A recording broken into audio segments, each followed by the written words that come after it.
A lot of times when someone's thrown into prison or into a detention, you're not being taught how to do better. You're just being punished.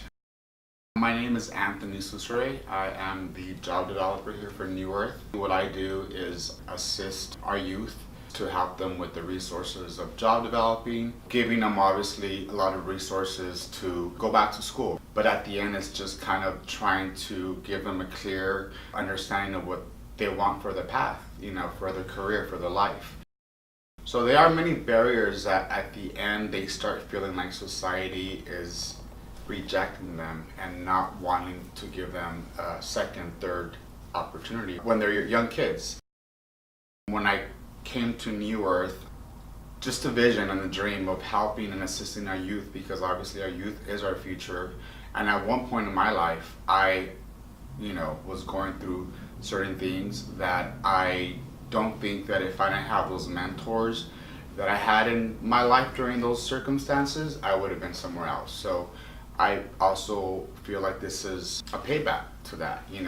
I got help, and when I was struggling at a certain age, as a teenager, maybe as a young adult, and I saw the difference of what that made. And they need that more than just being punished. They need more education, more mentoring, more love, more knowing that there's people out there that care, where maybe throughout their life they never had that.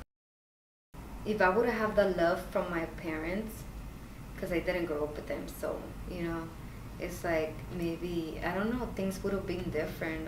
My name is Lilian Velasquez. I started going to school and everything, but I didn't like it because people used to bully me a lot, and so I didn't like school anymore, so I stopped going. So basically I was like a dropout.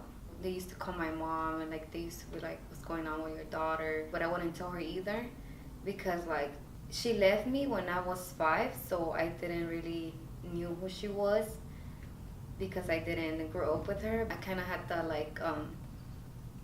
I was mad at her. I didn't feel like she was there for me. She left me, so I had a grudge towards her, and I got an anger towards her, and I started hanging out with bad people. They used to give me drugs, and so I started doing drugs and everything. So I was really I was a bad kid. People, they judge you by the way they look. Maybe they look like gangsters, and then they might not be. How did you end up finding New Earth? I had this boyfriend, I guess HG, used to go to the camps because he was locked up too. I started working in 2013.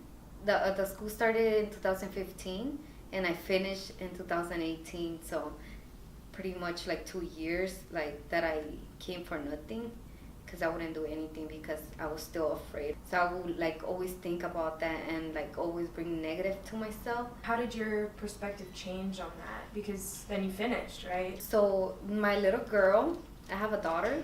She's gonna be 4 years old and on Sunday. She was my motivation too. And I was like, no, I need to finish school. I can't be doing this, I have to finish. I have to do it for her, because if I don't do it for her, then what example am I giving her? So I want her to see that, hey, mom was like this, but she changed, because I tell her things about me. Even though she's little, but she understands. That was my motivation too, when people around me always motivating me. Yeah, and I used to be a motivation to me. So I used to see her like a role model, and I was like, I want to be like her, I feel more motivated to do things it makes me feel like I want to do something for my life, and hey, there's good things out there for you. Having this educational camp will give them those qualities and those skills to learn how to survive in the real world out there.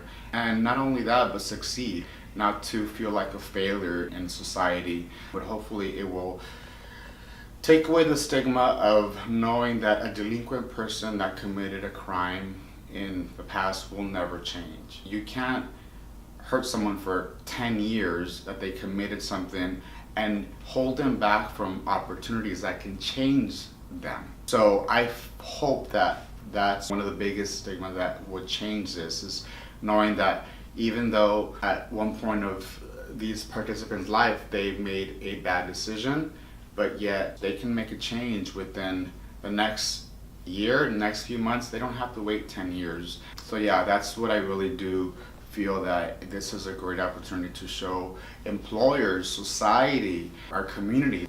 You know, there's some that might not want it, but there's many of them that don't know it's out there. You can help someone so much and, you know, give them all the resources, hand them a job maybe, but if they don't believe in themselves because of society maybe giving them that stigma where like, no, we won't hire you. They've been rejected many times in the past. Why? Because of my history, my background. So they start losing hope and that pride in themselves to continue that next step. And that's what the goal is. That's what we try to do here, is try to have them open their minds to change all that stigma and give them second, third chances. Because if you don't, who else will, right?